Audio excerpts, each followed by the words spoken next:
By the end of this week, it will be a month exactly since Congress sent to the U.S. Justice Department a criminal referral recommending federal prosecution of Trump's White House Chief of Staff, Mark Meadows.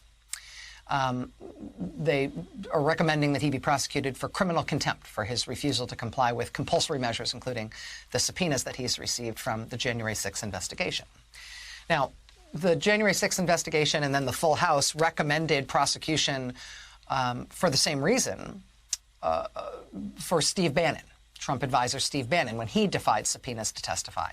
Now, in the Bannon case, it took the U.S. Justice Department just 3 weeks after they got the referral for him to actually decide that they were going to prosecute him and to obtain the indictment that they obtained against him. It took 3 weeks with Bannon. It's been longer than that already for Meadows. It's been longer than that already that the U.S. Justice Department, the federal prosecutor's office in D.C., has been considering this referral to prosecute Trump's White House Chief of Staff for the same thing. Again, it'll be a month even by the end of this week, but so far we've heard nothing about what the Justice Department's going to do.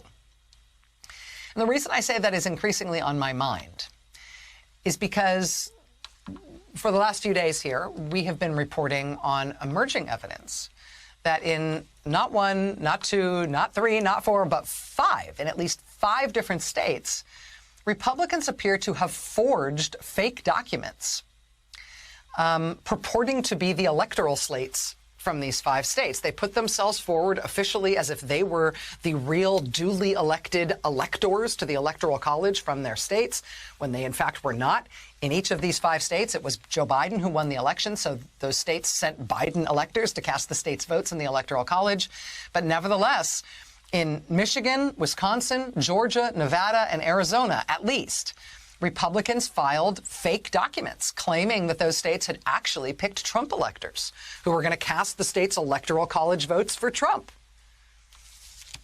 In the last few days here, thanks to reporting from Nicholas Wu at Politico.com and thanks to public records requests filed by the watchdog group American Oversight, we have been able to obtain and show you all 5 of those forged documents from Republicans in those 5 states. Crucially, what we've noticed is that this doesn't seem to have been an instance in which 5 disparate groups of people in 5 different states all had the same forgery idea coincidentally at the same time, and they just independently all happened to do the same thing. If you actually look at the false documents that these 5 states, or that Republicans in these 5 states sent into Congress and sent into the National Archives, the documents match each other exactly. Same font, same spacing, same exact wording. Because of that, I mean, maybe it all proved to be a coincidence, but it does appear to have been a coordinated effort. At the very least, it appears that somebody distributed a template to Republicans in these 5 states and potentially beyond, telling them that this is how they should create these forged documents.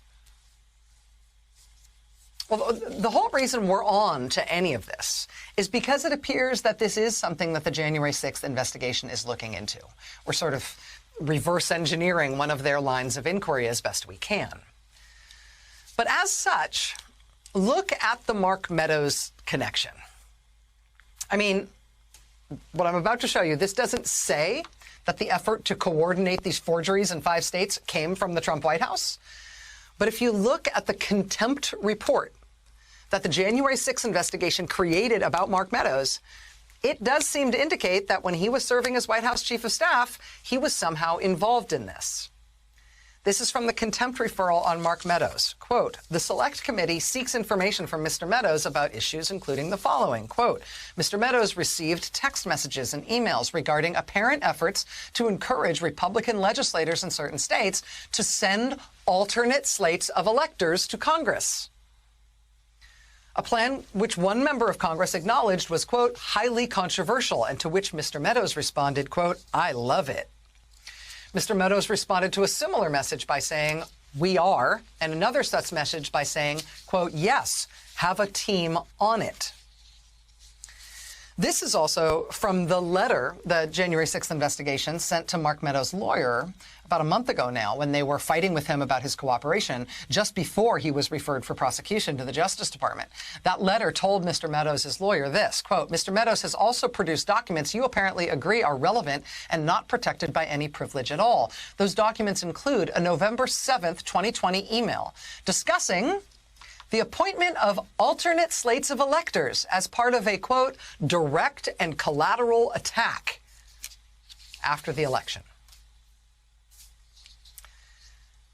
So again, we have learned recently that one of the things these guys did to try to falsify the election results and keep Trump in power and prevent the newly elected president from assuming office, one of the things they did was that they got Republicans in multiple states to create and file forged paperwork, pretending to be the real electors from states that actually Biden won.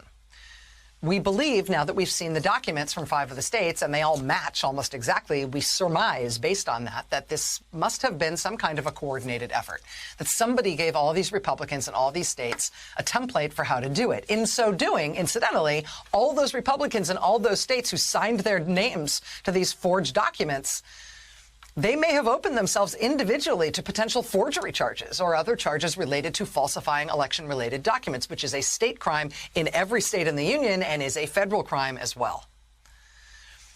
We know from the January 6th investigation that Trump's White House Chief of Staff, Mark Meadows, was apparently involved in multiple communications about such an effort, that he said he had a team on it, that we're doing it, that he loved it.